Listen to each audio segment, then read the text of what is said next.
எந்த மாதிரி ரிலேஷன்ஷிப் கூட கண்டினியூ பண்ணணும், அப்புறம் எந்த மாதிரி ரிலேஷன்ஷிப்பு வந்து டிஸ்கண்டினியூ பண்ணணும், அப்புறம் சம்டைம்ஸ் ஏதாவது ரிலேஷன்ஷிப்பில் வந்து நம்ம வெளியே போக முடியாத சூழ்நிலை இருக்கும். அப்போ அதுலேருந்து எப்படி தப்பிக்கணும்னு பார்க்கலாம். ஃபர்ஸ்ட் வந்து நீங்கள் யாரு கூட பழகினாலும் சரி, யாரு கூட ட்ராவல் பண்ணாலும் சரி, அது கம்பெனியாக இருக்கட்டும், டீமாக இருக்கட்டும், உறவுகளாக இருக்கட்டும், ஃப்ரெண்ட்ஷிப்பாக இருக்கட்டும், ஊருக்காரன், சொந்தக்காரன், சொக்காரன், எந்த உறவுகளாக இருக்கட்டும், நீங்கள் ஒரு விஷயம் என்ன கவனிச்சுட்டே இருக்கணும் அப்படின்னா, நீங்கள் கொடுக்கும்போது அப்பா எவ்வளோ கொடுக்கீங்க, சார் நான் உங்களுக்கு ஒன்றும் பண்ணவில்லை அப்படின்னு அவங்க சொல்லணும். அதே மாதிரி நீங்கள் சொல்லணும், நான் உங்களுக்கு ஒன்றுமே பண்ணலை, நான் உங்களுக்கு நிறைய செய்ய வேண்டியிருக்கு எனக்கு அப்படின்னு இவங்க சொல்லணும். அவங்க சொல்லணும், அப்பா எனக்கு என்னெல்லாம் பண்ணியிருக்கீங்க, வாழ்க்கையில் மறக்க முடியாது அப்படின்னு அவங்க சொல்லணும்.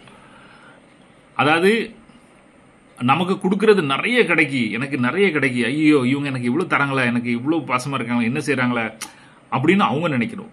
நீங்கள் என்ன நினைக்கணும், நம்ம அவங்களுக்கு ஒன்றுமே செய்யலையா, சார் இன்னும் என்னெல்லாம் செஞ்சுருக்கலாமே, என்னெல்லாம் பண்ணியிருக்கேன், நம்ம செய்யலையே அப்படின்னு வரணும்.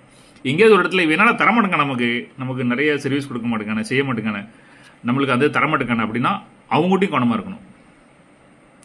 அங்கே வந்து அந்த கட்டிங் ஆரம்பிக்கி, என்ன கட்டிங் ஆரம்பிக்கி, இந்த உறவு ரொம்ப நாள் ஓடாது.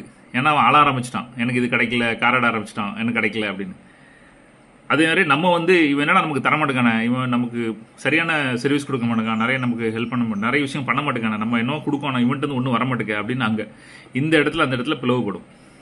ஓகே, இதில் பெட்டர் விஷயம் என்ன ஆகுதுன்னா, ரொம்ப சீக்கிரமாக இவங்களை விட்டுட்டு வெளியே வர்றது, டாட்டா பாபாய் கட்டிட்டு இவங்களை கலட்டுறது, பிரிஞ்சு போகிறது ரொம்ப நல்லது.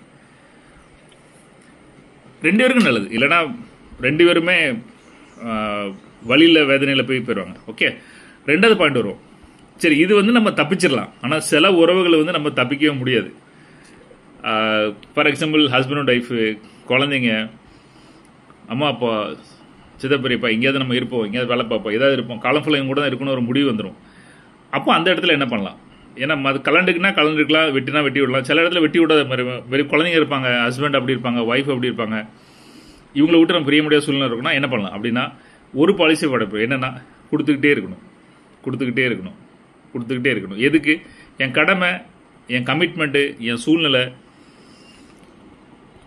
இதை விட எனக்கு வேற ஆப்ஷன் கிடையாது, இவங்க கூட தான் வாழ்ந்தாகணும், இவங்க கூட தான் ட்ராவல் பண்ணி ஆகணும் அப்படின்னு ஒரு பாயிண்ட் இருக்கலாம். அப்போ வந்து நம்ம கொடுத்துக்கிட்டே இருக்கலாம். ஏன்னா வெட்டி விடுறதோ பிரிஞ்சு போடுறதுக்கோ வாய்ப்பு இல்லை, நன்றி கடன் இல்லை அப்படின்னு. எனக்கு வந்து தனுஷை பற்றி ஒருத்தர் சொல்லிட்டு இருக்காரு. இவெல்லாம் வந்து நான் இல்லை, அந்த ஆளு சொன்னார், போய்ஸ் கார்டனில் போயிட்டு தலைவர் வீடு பக்கத்தில் நமக்கு ஒரு வீடு வேணும் அப்படின்னு நினச்ச ஒரு ஆள் இன்னைக்கு போய்ஸ் கார்டனில் வீடு வாங்கியிருக்காரு. ஓகே, தலைவரை பார்த்தானே வீடு வாங்கியிருக்கீங்க, தலைவர் தானே. இன்னைக்கு இவ்வளோக்குள்ளே வந்தது காரணம் ரஜினி மோகனும் இவ்வளோ ஆப்பர்ச்சுனிட்டி கிடச்சி தான் வந்திருக்காங்க. எல்லாரும் எங்கேயாவது ஒரு இடத்துல இண்டஸ்ட்ரியில் ஃபேவர் பண்ணியிருப்பாங்களா? அந்த நன்றி விசுவாசம் தனுஷ்க்கு இல்லையே அப்படி அந்த ஆளு சொல்கிறார். யார் என்ன இருந்தால் என்ன, நம்ம தலைவர் பொண்ணு தானே, அவங்க என்ன வேணாலும் வந்துட்டு போகுது, பிரிஞ்சிற வரைக்கும் ஏன் போகணும்? சரி, ஏதாவது வச்சு காலத்தை ஒட்டிட்டு அப்படி பண்ண வேண்டியதுதானே. அவங்களுக்குள்ள என்ன நடந்துச்சு, ஏன் பண்ண முடியல, இது சரியா தப்பா, நான் அதுக்கு வரவே இல்லை, நான் அதை சொல்லவே இல்லை. ஏன்னா அது அவங்களுக்குள்ள பர்சனல் தான் அவங்களுக்கு தெரியும். கண்டிப்பாக வந்து வாழவே முடியாது, மூவ் பண்ண முடியாத ஒரு சூழ்நிலை கூட இருந்திருக்கலாம், எனக்கு தெரியாது. அந்த லெவலுக்கு ஒரு கமிட்மெண்ட். இவங்கள நான் கல்யாணம் பண்ணிட்டேன், கடைசி வரைக்கும் நான் அவங்கள விட மாட்டேன், என்ன வந்தாலும் சரி நான் இவங்க கூட தான் வாழ்வேன், இவங்க கூட தான் கண்டினியூ பண்ணுவேன் அப்படின்னு ஒரு கமிட்மெண்ட் இருக்கலாம்ல. அந்த மாதிரி ஒரு கமிட்மெண்ட் வந்துச்சுன்னா அவங்க என்ன சொன்னாலும் சரி, எது மினிமம் டேமேஜில் கொண்டு வரணுமோ அப்படி மினிமமில் கொண்டு வந்து அதை கொண்டு போகலாம் அப்படின்னு நான் நினைக்கிறேன். ஸோ இந்த வீடியோவில் 2 பாயிண்ட். ஒன்று, எங்கே வந்து நீங்கள் கொடுக்குறது அங்கே வேலை செய்யலையோ, நீங்கள் கொடுக்குறது அங்கே உதவ மாட்டுக்கோ, வெளியே வந்துடுங்க. எங்கே வேறு வழியே கிடையாது, காலம் ஃபுல்லாக ட்ராவல் பண்ணி தான் ஆகணும் அப்படின்னா அங்கே கொடுத்துட்டே இருங்க, எதுவும் எதிர்பார்க்காதீங்க. கரெக்டாக? பிடிச்சிருக்கா? கமெண்ட் பண்ணுங்கள், பேசுவதை பற்றி.